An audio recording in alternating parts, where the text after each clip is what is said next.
I can do it!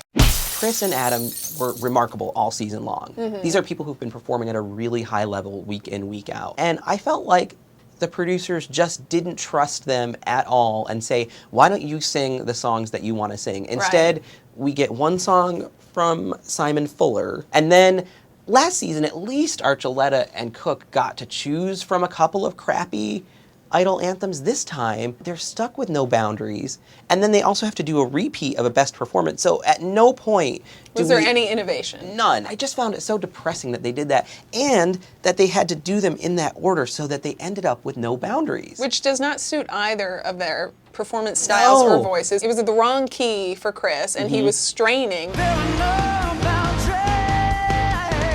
And then Adam, it was like just so not the song he would ever sing in 100 years. Never, ever. And for the first time, he sounded like he was having pitch problems. Yeah.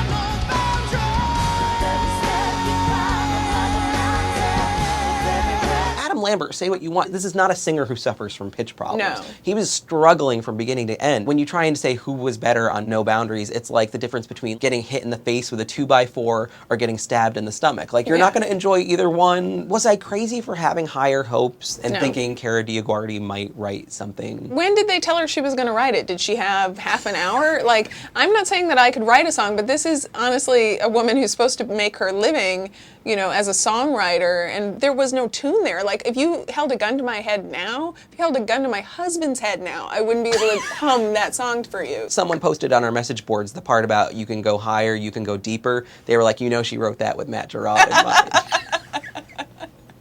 Sorry, Matt. I actually thought that Chris's Ain't No Sunshine was one of his best of the season. Ain't no sunshine when she's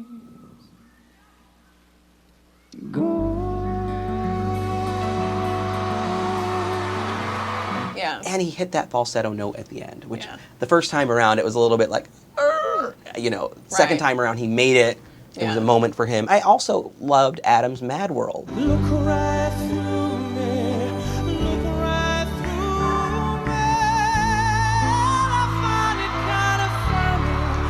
find it kind of sad.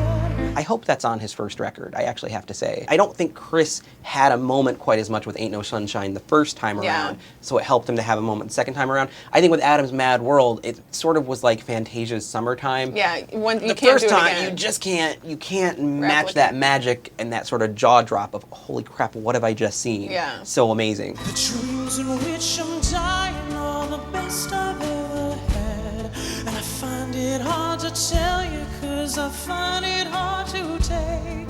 When people run in circles, it's a very, very mad world. Change is gonna come.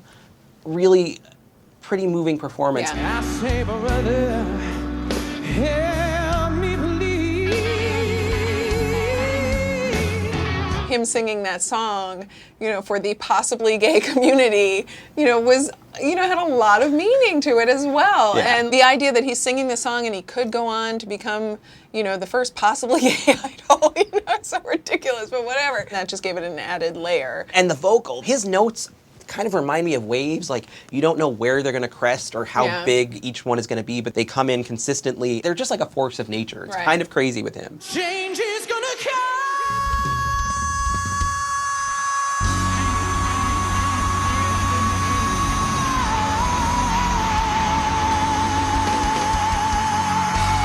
And I liked what's going on. I don't know what the judge's problem. They're like, too small for the room. Come on and talk to me so that you can say what's going on. Does that mean that folk artists can't give concerts because it's going to be too small for the room? I mean, it just didn't make any sense. It clearly pleased the room. Everybody loved it. They just came up with something that was like, that's not good enough because we all know you're not good enough. Yeah. And very good job for getting this far. I thought it was too laid back for a night like this. Sorry.